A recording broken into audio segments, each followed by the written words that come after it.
नमस्कार। जस हिंदी देख रहे मेरे सभी प्यारे दर्शकों का मैं गीत उदय सैनी हार्दिक दिल से स्वागत करती हूँ। रियल लाइफ अनटोल्ड स्टोरी का एक बहुत खास एपिसोड लेकर आज आप सभी के समक्ष हम एक बार फिर से हाजिर हो चुके हैं। दोस्तों, जब भारतीय साहित्य की बात आती है ना, फिर चाहे वो अंग्रेजी में हो, चाहे हिंदी में हो या फिर पंजाबी साहित्य की ही बात क्यों ना हो, उसे जब हम संजीदगी के साथ पढ़ें, उसे समझें, तो हम देखते हैं कि हमारे जो साहित्यकार हैं, जो कवि हैं, जो कवित्री हैं, जो लेखक हैं, उन्होंने अपनी कलम से जिंदगी की इस जद्दोजहद को बड़ी ही शिद्दत के साथ अपनी किताबों में उकेरा है। यदि उस संजीदगी के साथ हम उसे समझें तो हम पाएंगे कि जिंदगी का एक दर्द उसमें समाया होता है, जो कहीं ना कहीं हमें जिंदगी के असल मायनों को हमें बड़ी ही करीब से समझाती है और हमें कहीं ना कहीं ऐसी ताकत देती है कि हम जिंदगी के उन मायनों को करीब से समझ सकें और जो ज़िंदगी में मुश्किलात हैं उनका सामना हम कर सकें। तो ऐसी इंस्पिरेशंस हमें अपने साहित्य से मिलती है। आज जस हिंदी के इस खास program real life untold story में जिस शख्सियत की हम बात कर रहे हैं, उनके बारे में मैं आपको बताऊं, उससे पहले मैं उनके काम के बारे में आपको बताना चाहूँगी। दरअसल वो एक कवित्री हैं। ज़िंदगी में काफ़ी उथल पुथल रही है उनकी, और उन्होंने इस उथल पुथल को पहले फेस किया, उसके बाद उसका सामना किया, उससे निकली और अपनी ज़िंदगी को एक अलग रूप देने की उन्होंने कोशिश की है। अपनी कलम से उन्होंने अपनी ज़िंदगी को अपनी किताबों में उकेर दिया, अपनी कविताओं में उकेर दिया। कहा जाता है कि उनकी कविताओं को पढ़ लिया, समझो उनको पढ़ लिया। 1986 से कलम पकड़ने और उस कलम को लिखने का जो दौर है वो शुरू हुआ, और उसके बाद हम देखते हैं कि जो दौर है वो ख़त्म ही नहीं हुआ। 15 से ज़्यादा किताबें जो हैं उनकी आ चुकी हैं, जिनमें बहुत ही संजीदगी से भरी हुई जो कविताएं हैं वो उनके द्वारा लिखी गई हैं। और आज हम उन्हें बहुत करीब से जानने यहाँ पर उनके द्वार आए हैं। उनको जानना ज़रूरी है, लेकिन सबसे पहले छोटी सी झलक उनकी आपको दिखाते हैं।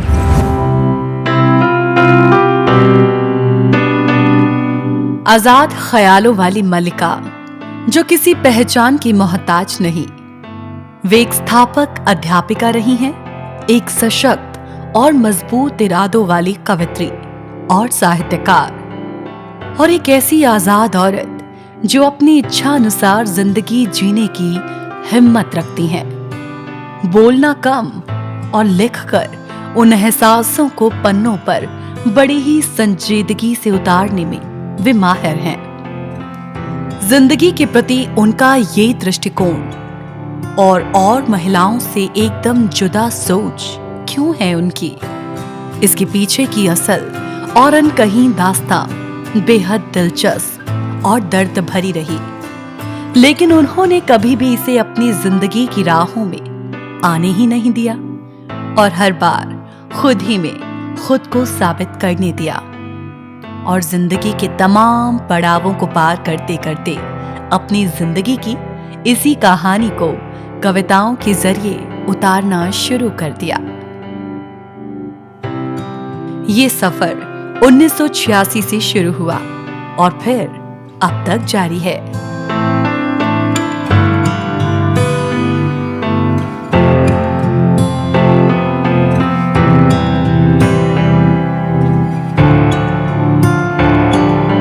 ये है डॉक्टर पाल कौर। डॉक्टर पाल कौर की real life untold story. Doctor Pal Kaur की अनकही कहानी जाने उन्हीं की जुबानी।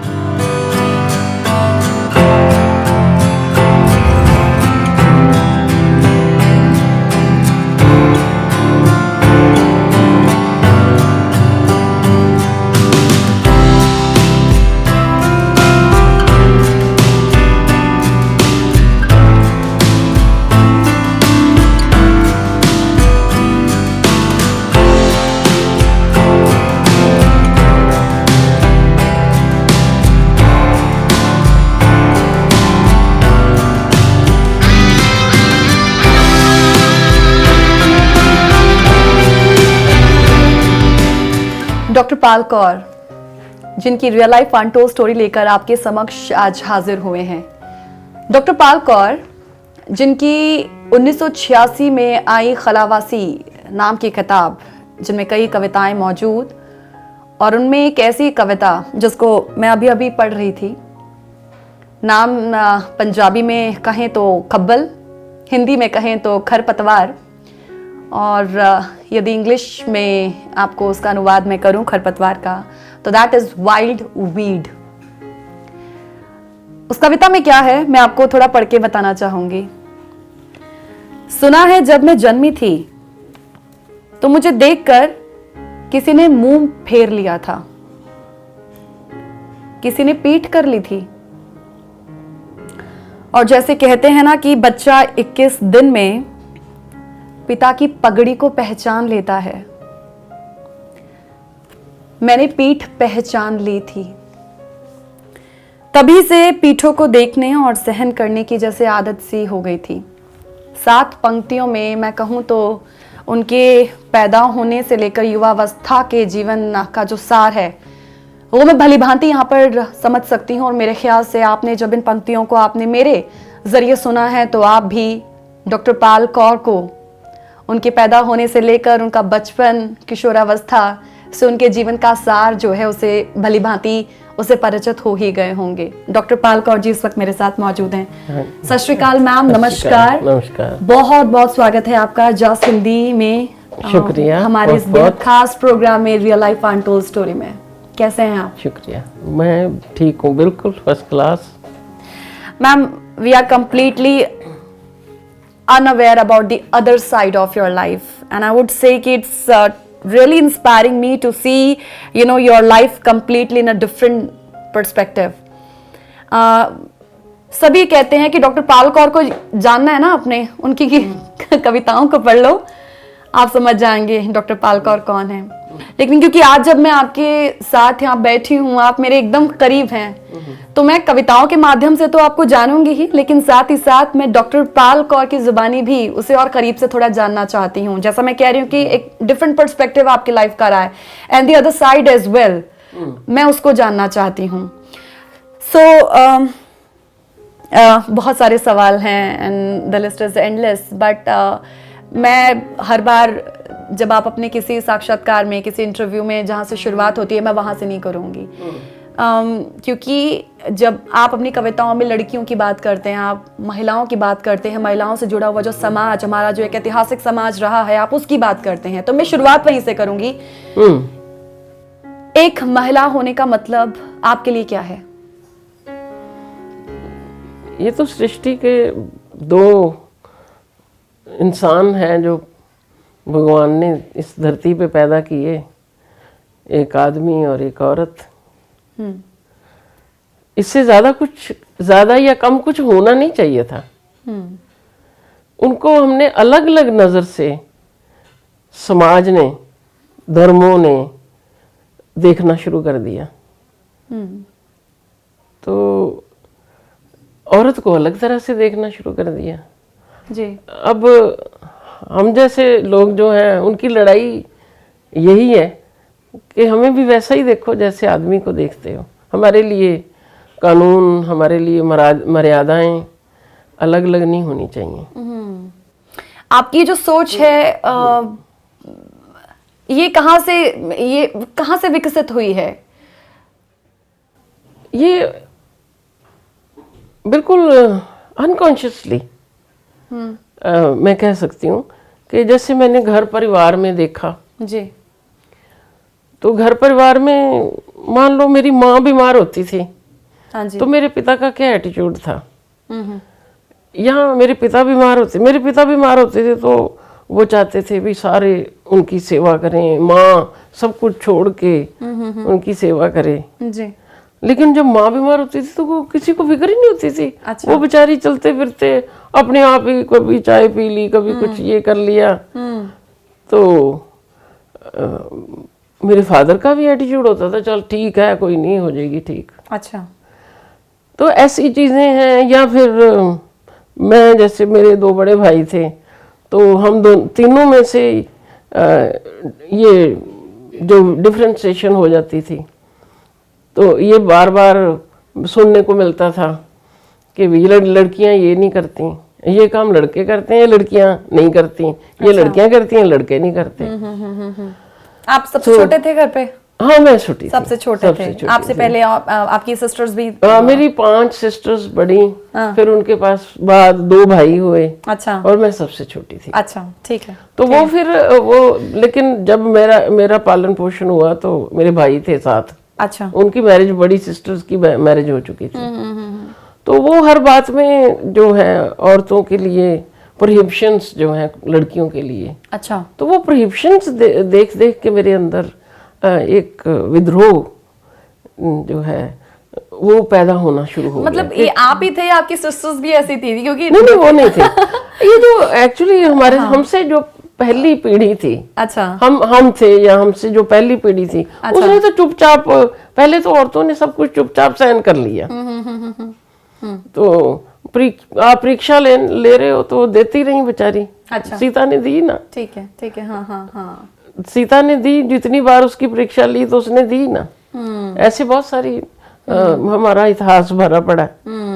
तो वो चुपचाप चलता रहा। तो धीरे धीरे जब ज्ञान की रोशनी जो है वो हमारी जिंदगियों में, औरतों की जिंदगियों में आनी शुरू हुई, तो हमने भी देखना शुरू किया कि हम भी हैं जी। तो हमारी जो पीढ़ी थी, तो हमने थोड़ा सा उसके बारे में सोचना शुरू किया। तो मेरे अंदर भी, जैसे मैंने घर में देखा, तो मेरे अंदर भी एक ये इच्छा जागी। वो इच्छा धीरे धीरे जिद भी बनी कि नहीं, मुझे कुछ होकर दिखाना है। ये नहीं, ये जो खर पतवार वाली जिंदगी है, हाँ। कि ऐसी जंगली घास जो अपने आप उग गई और अपने आप जो मर्जी करो, पैरों के नीचे उसको रौंद डालो।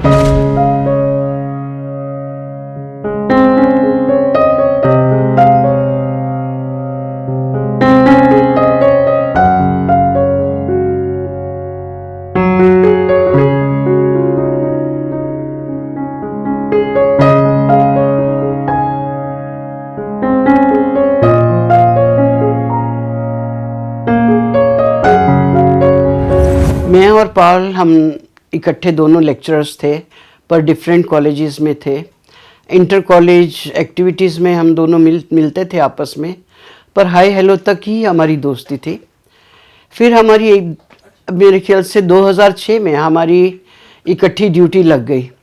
वो तब हम उन ड्यूटीज़ के दौरान 1.5 महीना हम दोनों ने इकट्ठे 9 to 6 ड्यूटीज़ की। उसमें हम फिर आपस में काफ़ी क्लोज आ गए और वहीं से हमारी असली दोस्ती शुरू हुई। और जो है तो बस फिर हम एक्चुअली उस दौर में मैं सिंगल पेरेंट हूँ और मेरी बेटी जो है वो बेंगलोर पढ़ रही थी, तो मैं भी अकेली थी, पॉल भी। तो हम दोनों एक दूसरे के साथ अच्छी हमारी दोस्ती भी हुई और दोनों का हमारा आपस में अच्छा दोस्ती चलने लगी। हालांकि मैं और पॉल दोनों बहुत अलग हैं नेचर में, वेज में, पर ये कि ऑनेस्टी और पॉजिटिविटी और एक ओपननेस जो है ना, खुलेपन, विचारों का खुलापन, ये चीज़ें हमारी जो थी हम दोनों को ज़्यादा करीब ले आई।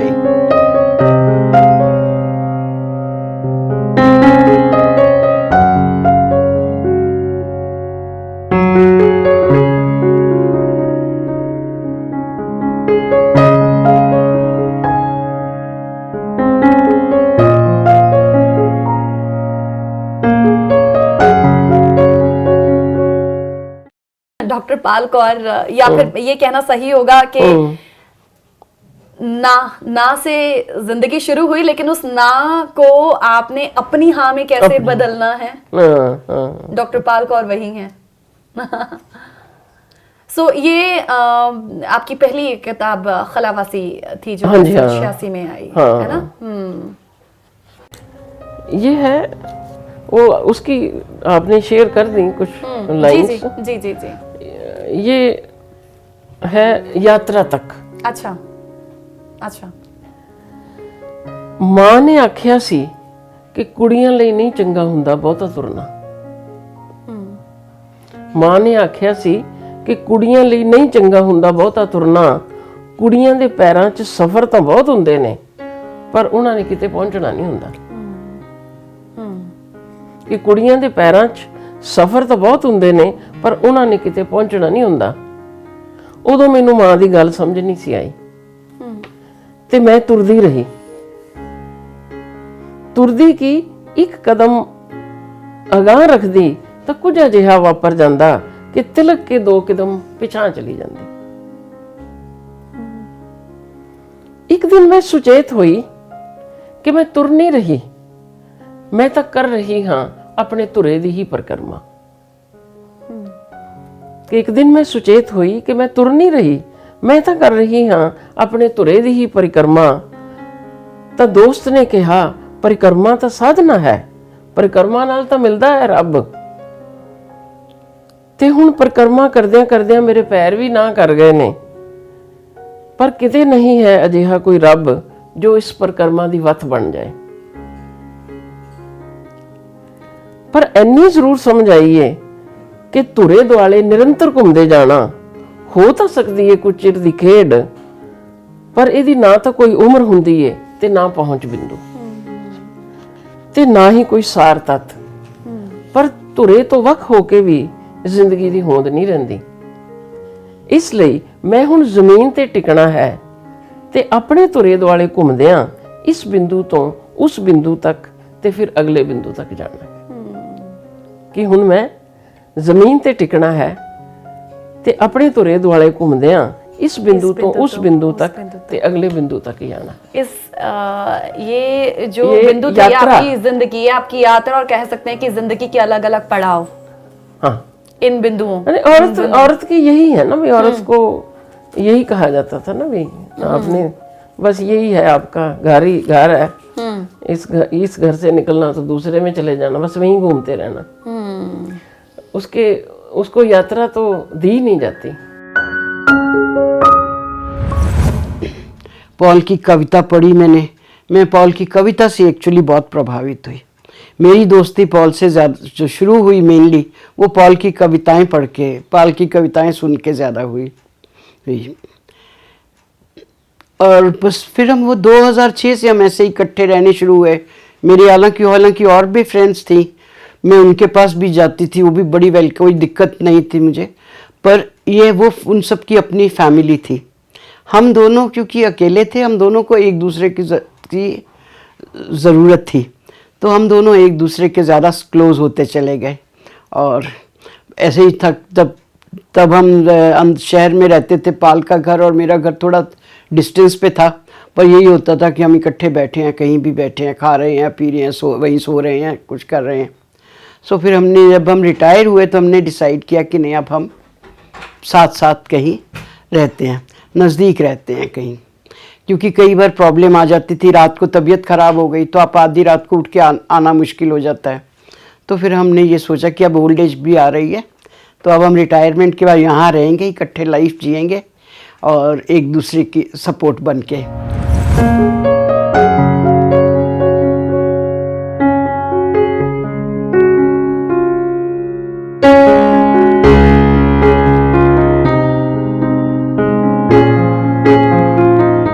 डॉक्टर पाल कौर, मैं आपसे समझना चाहती हूँ कि जैसा कविता के माध्यम से भी हम जानने की कोशिश कर रहे थे कि 21 दिन में आपने अपने पिता की जो पीठ थी उसको पहचान लिया था। दिस इज ये जो लाइन है ना, ये मुझे अंदर से झकझोर देती है। ये जब मैंने पहले भी सुनी थी, आई वाज लिटरली शैटर्ड। एकदम से हम कहते हैं ना कि मैं समझ गई थी कि किस तरीके से आपका जो बचपन है वो गुजरा होगा। लेकिन एक उम्र होती है, एक समझ होती है एक बच्चे में भी, जब उस स्थितियों को समझने में थोड़ा वक्त लगता है। आपको वो कब समझ आया कि ये जो परिस्थिति है, ये जो एनवायरनमेंट है, ये मेरे अनुकूल नहीं है? ये बहुत मेरे को जल्दी समझ आ गया था। ये जो मेरे रिएक्शंस है ना, ये तो इनको फॉर्मुलाइज तो बाद में किया मैंने। जो एक्शंस मैंने किए बचपन में, छोटे छोटे बातें होती थी तो मैं रिएक्ट करती थी। जी, किस तरीके से? रिएक्ट ऐसे करती थी कि जैसे जैसे मेरे फादर मेरे से बोलते नहीं थे। मैं 5-6 साल की, मेरे को जितना याद है, मैं नहीं, बिल्कुल बात नहीं होती थी। वो नहीं, बात नहीं करते थे। माँ का फिर इसमें क्या कंट्रीब्यूशन रहता था? कभी उन्होंने तो ठीक है, नॉर्मल जैसे बच्चे होते हैं, जैसे बच्चों से माएँ रखती हैं, तो ऐसे ही था माँ के साथ जी। लेकिन हाँ, ये आजकल तो 1-2 बच्चे होते हैं और बहुत ज़्यादा माएँ उनके इर्द गिर्द ही घूमती हैं और कुछ सारी दुनिया माँ की वही होती है। जी। तो पहले बच्चे भी ज़्यादा होते थे, जिम्मेवारियाँ भी ज़्यादा होती थी, तो ऐसे बच्चे चलते फिरते पल जाते थे। तो ऐसे एक दिन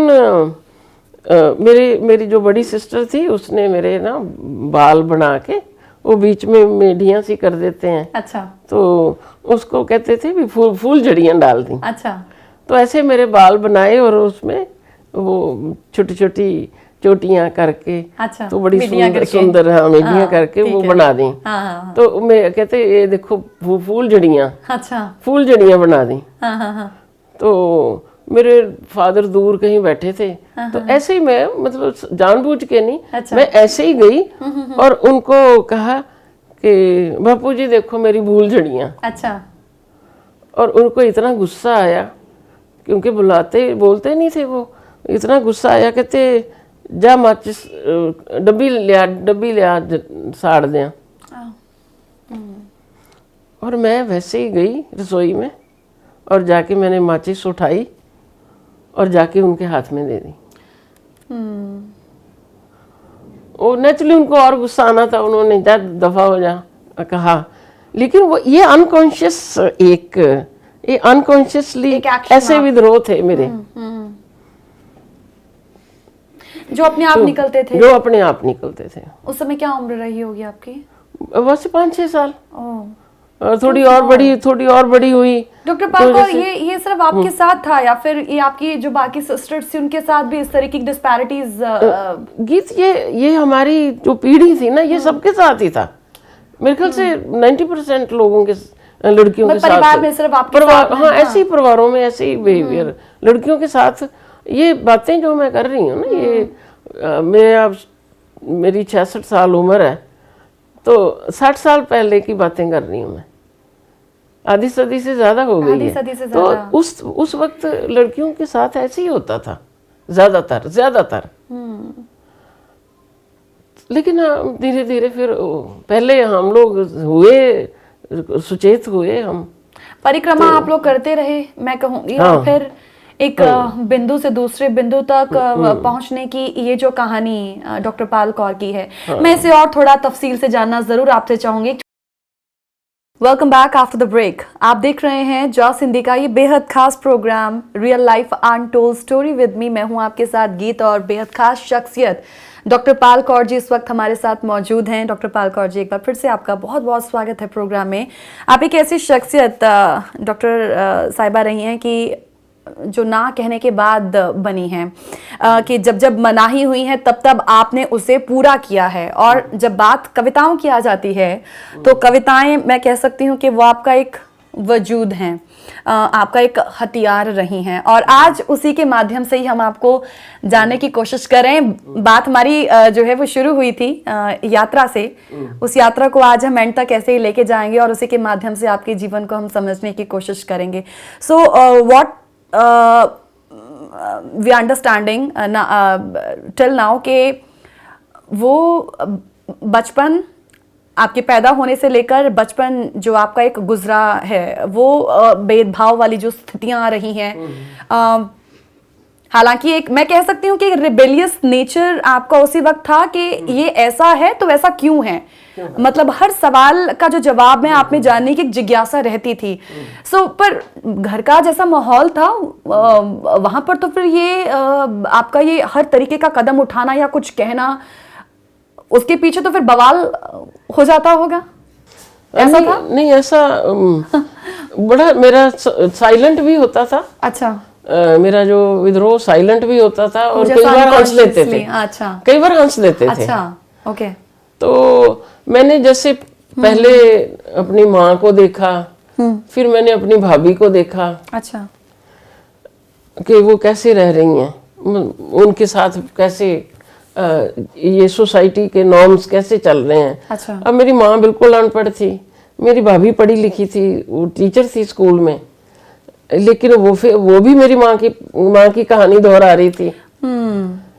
लेकिन मेरे अंदर ये जिद आ गई कि मैंने ये लाइफ दोबारा नहीं, ये तस्वीर को मैंने बनाना ये है लाइफ आपने। नहीं जीनी। ठीक है। तो मैंने इससे बाहर निकलना है। तो मैंने सच में किताबों को अपने गले लगाया और मैंने अपनी पढ़ाई में और लिखना शुरू कर दिया था। मैं बीए फर्स्ट ईयर में थी जब मैंने लिखना शुरू कर दिया कि मैंने इससे बाहर निकलना है।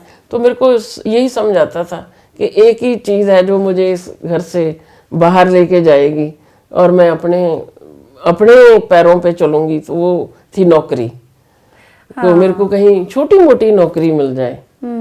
तो बस मेरे को एमए करते ही मैं माफ कीजिए, मैं आपको बीच में रोक रही हूँ। एक सवाल मेरा हमेशा मैं अपने आप से पूछती हूँ, हालांकि मुझे कभी पूछने का मौका नहीं मिला है किसी साहित्यकार से। लेकिन आज जब मेरे साथ है तो मैं ये जरूर आपसे पूछूंगी। हो सकता है आपके लिए थोड़ा अजीब हो, लेकिन मैं पूछूंगी जरूर जरूर। मैं ना हमेशा ये सोचती हूँ कि जो साहित्यकार होते हैं, जिनका वजूद उनकी कलम होती है, वो एक नेचुरल उनका अपना ये टैलेंट होता है लेखन का। लेकिन क्या ये ऐसा भी है कि परिस्थितियां उसके आसपास ऐसी बन जाती हैं, ऐसे शख्सियतों, ऐसे किसी भी इंसान, किसी ऐसी पर्सनालिटी के आसपास, कि वो कलम उठाना उनकी एक मजबूरी हो जाती है ताकि अपने जो भाव है मन के उनको आप लिख कर शेयर कर सके, रेदर देन कि आप किसी पर्सन के साथ शेयर करें? क्या ऐसा भी है? नहीं, ऐसा है कि ये जो जिंदगी में जो कुछ होता है ना, ये तो बहुत लोगों की में होता है। जो मेरे साथ बातें हम कर रहे हैं अभी ऐसे हुआ, तो ये मेरे साथ नहीं था, ये तो बहुत सारे लोगों के साथ होता है। उसके साथ दूसरा होता है कि आपको माहौल कोई मिला कि नहीं लिखने पढ़ने वाला, तो वो मुझे मिला। ठीक है, ओके। मेरे फादर वैसे पोएट थे, ओके। वो थोड़ी रिलीजियस पोइट्री लिखते थे। उसके बाद मेरे ब्रदर थे, वो पढ़ते थे, घर में किताबें लेके आते थे, तो मैंने वो किताबें पढ़नी शुरू की। तो जैसे जैसे मैं वो पढ़ती थी तो मुझे लगा कि ये मेरे अंदर के सवाल हैं, वो सारे जो इनमें जवाब है ओके किताबों में। ठीक है। तो वो कहीं से फिर मैंने थोड़ा थोड़ा अपनी बात उनमें कहनी शुरू कर दी। तो आपको जल्दी से जो आपके अंदर ज्वालामुखी होता है, कौन उसको अपने ऊपर लेना चाहता है? तो वो सिर्फ शब्द ही होते हैं जो आपका इतना दर्द जो है, आपका जो सारा आग है, जो सारी, वो सिर्फ अक्षर होते हैं जो वो ले सकते हैं। तभी ये जो साहित्यकार, कवि, कवित्रियां होती हैं, जिंदगी की जद्दोजहद को ना बड़ी शिद्दत के साथ अपने लेखन में उतार देते हैं। आप उनमें से एक हैं। ठीक है डॉक्टर साहिबा, कि अब ये जो यात्रा है फिर शुरू हुई, पहिया इसका घूमता रहा, लेकिन एक बिंदु तक पहुंचना, एंड देन उसके बाद फिर से यात्रा को शुरू करना, फिर एक बिंदु तक रुकना। सो ये इसी तरीके से चलता रहा। आपकी यात्रा तो शुरू हो गई, फिर एक अहम पड़ाव कब आया? जब आप थोड़ा बीच में रुके, देन उसके बाद फिर से वो यात्रा शुरू हुई थी। मतलब इन चीजों से आप किस तरीके से निकले थे? बस वो मैं आपको बता रही हूँ कि जब मैंने फिर जॉब करना शुरू किया, तो मैं घर से बाहर, एमए करने के बाद मैं कहीं घर से बाहर मैंने पंजाब में सुनाम में मैंने जॉब की। ठीक है। तो वहीं रहना शुरू कर दिया। ओके। उसके बाद मैं घर नहीं आई, चाहे जॉब मेरी परमानेंट नहीं थी, बीच में ऐसे भी पड़ाव आते रहे, ऐसे दौर भी आए कि मेरे पास कुछ नहीं था, क्योंकि नौकरियां 4-5 साल ऐसे रहे कि परमानेंट जॉब नहीं थी, तो कभी कभार घर आना होता था, तो ऐसे ही गुजारा करते रहे। अच्छा। और फिर 1986 में आके मेरी क्या थी वो पहली जॉब? वो वैसे तो लेक्चरशिप ही थी, पर एक एकेडमी टाइप थी, बहुत कम 400-500 रुपए तनख्वाह मिलती थी। अच्छा। तो लेकिन उस वक्त काफी होते थे 400-500 बिल्कुल बिल्कुल बिल्कुल। तो उसमें गुजारा करते रहे। और फिर उसके बाद पीएचडी की उस दौर में मैंने। अच्छा, ओके। वो कुरुक्षेत्र में मुझे स्टाइपेंड जो है मिल गया था। अच्छा, ठीक है। वो मिल गया तो मैंने पीएचडी की, और उसके बाद फिर मैंने यहाँ अम्बाला में आके ज्वाइन किया कॉलेज। तो फिर उसके बाद तो मैंने पीछे मुड़ के देखा भी नहीं। साथ साथ में लेखन भी आपका चलता हाँ, रहा? लेखन साथ चलता रहा। लेखन कभी मन नहीं किया फिर? लेखन तो ऐसा था ना कि मैं बड़ी जल्दी छपना, तो 80 में छपना शुरू हो गई थी, अच्छा।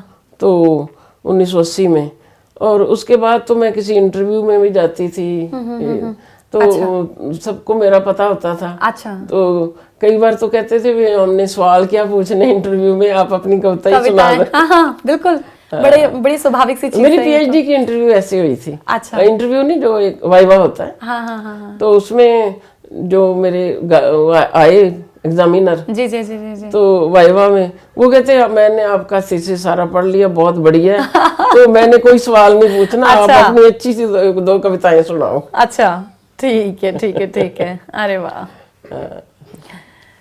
ठीक है। उसके बाद ये आपका जो है जॉब एज अ लेक्चरर, आपने फिर यही काफी लंबे तक आप इसी अध्यापन कार्य में ही रही हैं? हाँ, है ना? मैं लगभग 35 सालों तक। 2016 तक मैंने जॉब जो है वो की है, फिर रिटायर होके अपना काम जारी। मैंने सुना है डॉक्टर पॉल के इन बिटवीन आपको कुछ ऐसी भी कच्ची पक्की नौकरियां भी करनी पड़ी थी, जस्ट फॉर द लाइवलीहुड, अपने खर्चे के लिए की जिंदगी को, क्योंकि घर आपने परमानेंट एक बार वो एक है ना, वो बचपन की बात दौर भी थी। ऐसा था। जो आप बात अच्छा, शायद मेरे को याद करवा रहे हैं। अच्छा, वो तो मैं बीए में पढ़ती थी तब की थी। अच्छा। तो जब मैंने बीए फर्स्ट ईयर के पेपर दे दिए, तो ऐसे है कि मेरे को पढ़ाते नहीं थे, मेरी सिस्टर्स वगैरह पढ़ी नहीं हुई ज्यादा। ओके। तो मेरे को पढ़ाते नहीं थे आगे, 5वीं क्लास के बाद ही कहना शुरू कर दिया। फिर जबरदस्ती कभी मेरे ब्रदर ने कहा कि पढ़ाओ, तो स्कूल में डाल दिया, ऐसे करके ऐसे कर करके मैं बीए फर्स्ट ईयर के बाद कहते हो अब तो पढ़ाना ही नहीं है, बस बहुत पढ़ लिए। अच्छा। तो बीए फर्स्ट ईयर के बाद फिर मैंने जो पेपर दे के जो छुट्टियां होती हैं, तो उन दिनों में फिर मैंने एक सर्फ बेचने वाली कंपनी थी, अच्छा, तो उसमें मैंने नौकरी कर ली, 150 रुपया महीना। अच्छा। तो 2 महीने घरों में जाके चंडीगढ़ में, अच्छा। चंडीगढ़ से मैं एमसीएम में पढ़ती थी, वहाँ पे वैसे मेरे को किताबें मिल जाती थी आराम से लाइब्रेरी से, और मेरी फीस भी माफ होती थी क्योंकि मैं कल्चर एक्टिविटीज में पार्टिसिपेट करती थी। अच्छा। तो एक वो जो शुरू में फीस देनी होती वो चाहिए थी मुझे, तो 2 महीने में मैंने 150 रुपया 300 रुपये कमाए और जाके अपने आप सेकंड ईयर में दाखिला ले लिया। अरे वाह वाह, कहते ना जा चाह वहां रहा। हाँ, तो सो ऐसे दौर भी आए। एक ऐसा दौर भी था जब डॉक्टर पाल कौर को अपनी जिंदगी के इस सफर में कुछ अहम पड़ावों पर कुछ अहम फैसले लेने पड़े। वो फैसले बहुत जरूरी थे, लेकिन पूरी दृढ़ता के साथ वो उन फैसलों पर डटी रही, अड़िग रही, दृढ़ता के साथ उसे पूरा भी किया। पंजाबी कविता में नारी और दर्शन की आवाज में खुद को स्थापित करने वाली डॉक्टर पाल कौर और उनकी जिंदगी के उन अहम पड़ावों पर लिए गए फैसलों को जानने के लिए देखना ना भूलें रियल लाइफ अनटोल्ड स्टोरी के इस एपिसोड का दूसरा भाग। ये सफर जारी रहेगा।